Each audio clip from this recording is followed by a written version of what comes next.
With the release of the final chapter in the Venom trilogy, I think it would be the perfect time to not only do a build based off this iconic Spider-Man villain, but also to try something new. I've never really experimented with using Bionicle or Hero Factory parts in builds, so I want to take this opportunity to inspire some nice NPU, or nice parts usage for those unfamiliar. So starting with this head, I want to use this Exoforce arm as the base to build everything else off of.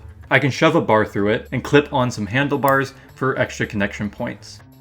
For his uniquely shaped white eyes, I think these claws would work perfectly. I can attach them using a couple of clips in order to angle them in the right place. I am able to further build up the inner structure of the head with a bit of a mess of clips and bars. To build up the hinge for his jaw, I can use a bar and skeleton arms, which attach to the back of his head. Now Venom has a lot of teeth, and it's really not feasible to get that many into this small of an area. But I can do my best by using an Exoforce arm and connecting in these small spikes. I can attach it by using a bar connected to a round plate, a stud, and a boat stud, which will add some nice curvature to the side of the head. I think this round Hero Factory armor shell will be perfect to get the shape for the top of Venom's head, and it can attach into the Exoforce arm from earlier. But there is still a slight gap which could be filled pretty perfectly by this hot dog piece. So I can build up a sub-model of clips and bars in order to angle the hot dog into the right place. And that's the top of the head complete. Moving on to the lower jaw, we can build up more teeth by using the same technique which can attach into the hinge we built earlier. But there is still a little gap on the bottom of the jaw, so I can quickly slap on a curved slope to fill it. Now for the final detail, his tongue. I can attach it using a clip, then a candle, and a red elephant trunk to complete the look of the head.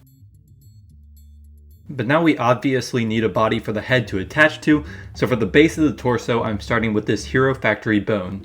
I will build up a couple of submodels which will allow for connection points later on. But I'm going to stray a little bit from the design of Venom in the films by adding his iconic white spider on his chest. Why he doesn't have this in the movies yet is beyond me, but I think our model deserves it. So I'm using a couple of white dinosaur tails to represent the legs of the spider. To create the body of the spider, I am using a 3x3 round tile and a modified plate with a clip for the head.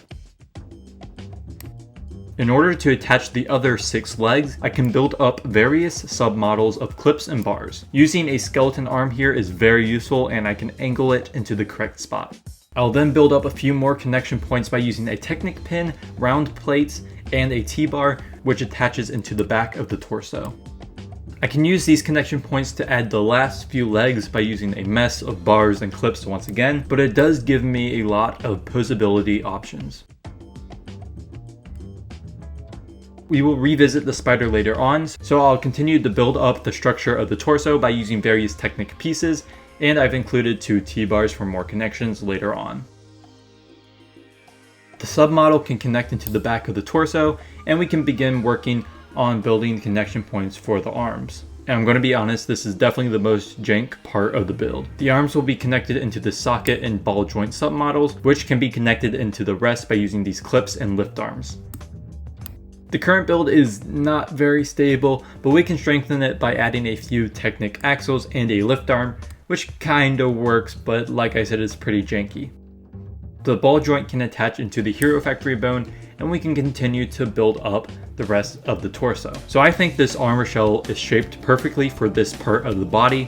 I just need to figure out how to attach it. I'm going to use a ball joint attached to a Technic pin and connector. This can then be attached to the rest of the model with a couple of different clips and bars. I want to focus next on the underside of the torso, so I took a look at my collection of Hero Factory parts to see if I could find anything useful. And I found these jumper bugs which have a black top to their armor. And I think this piece will work perfectly to fill the gap we need. So I'll attach a stud with a bar to the pinhole, which will then allow us to attach a bar holder, bar, skeleton arms, and T-bar so that we can position this piece into the right place. I want to start building up the ribs, so I went to look at what other black pieces I have that could work. And I remembered that I have a lot of these dinosaur tails in black from my Umbara mock. So I'm going to start making some connection points for the dino tails using Exoforce arms and shoving a black bar through them to make sure they stay in place. I can then add in the dino tails as well as a couple of droid arms and Technic bits. The whole thing attaches into the back. But there is still a bit of a gap between these two spider legs, so I'll build up an additional curved bit to cover it up. This will attach in a very similar fashion as the rest of the ribs. And it also helps keep the bottom legs in place. I think these dishes will work well to fill this gap, so I'll add a hollow stud in the back as well as these two clips which can attach into the back of the T-bars we added in earlier. Now I'm going to go ahead and make the upper leg so I can make sure it lines up with the rest of the body. So I'll start with this large shell and Hero Factory bone. I want to attach this smaller shell to the other side, but I need to figure out a connection point. So luckily I can attach in a Technic pin into the bone, a T-bar, skeleton arms, and ball joint. We'll add another bone and socket which will be our attachment to the body, and I can sculpt some abs using minifig arms. This will then be attached to the legs. Finally, I think another one of these rounded armor shells would work perfectly here. They can just be attached with a bar plate and clip. Then I can attach both of the legs into the body.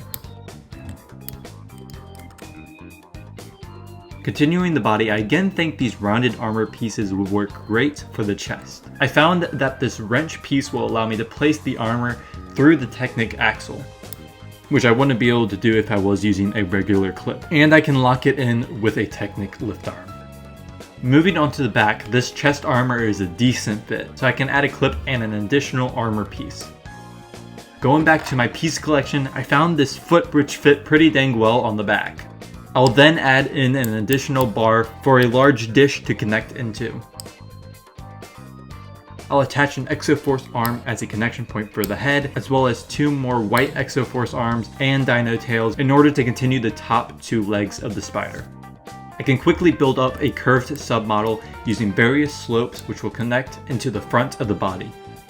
There are still a few gaps on the top of the body, so I'll put together this submodel using another dino tail. This can attach to the rest of the body using a skeleton arm and a couple of clips. I found this rounded armor and bionicle armor piece which will connect together with a bar and clip in order to round out the back of the torso. Taking another hot dog, I can slide it into the Technic piece on the arms so I can add a wedge as the final piece to armor up the body.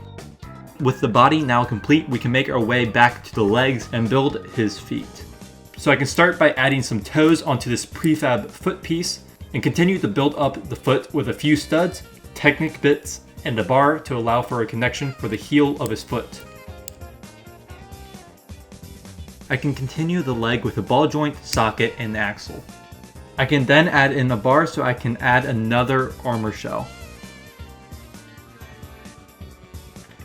I then went to my Bionicle case to look for a good fit to represent his calf, and I think that this hockey skate piece will work perfectly.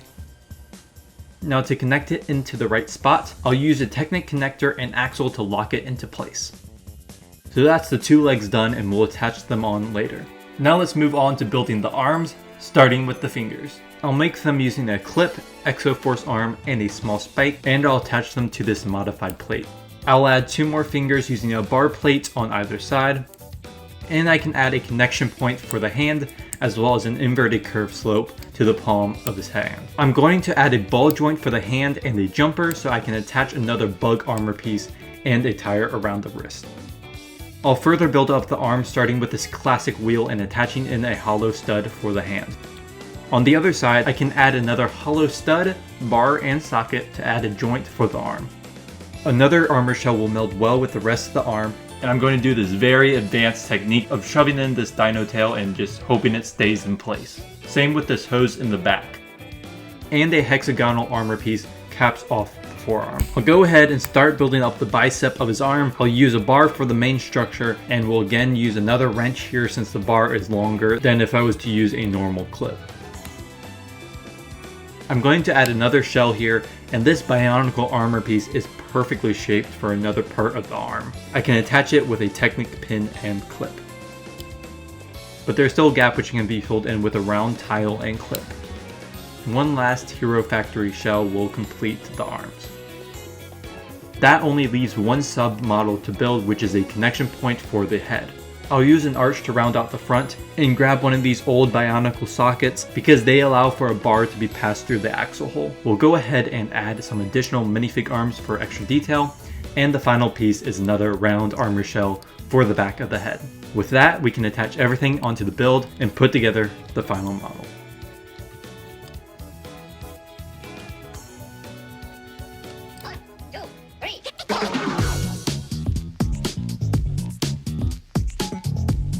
You know, I had no idea how this build was going to turn out going into it. I had very little experience with this type of building, and there's stuff I like about it, such as the head. I think that turned out so dope. But man, his arms are way too long. He looks so goofy. That's definitely an exaggeration, but the length of his arms do bother me a bit. Proportions, man, that's really what I need to work on, but hey, that's okay. That was the whole purpose of this video in the first place, was to try something new and hopefully inspire you to do the same. In the comments, let me know what you think I could improve about this build. I might end up doing a follow-up video taking your suggestions and improving it. But thanks for taking the time out of your day to check out this video, and consider checking out the video on screen now. I think you'll like it.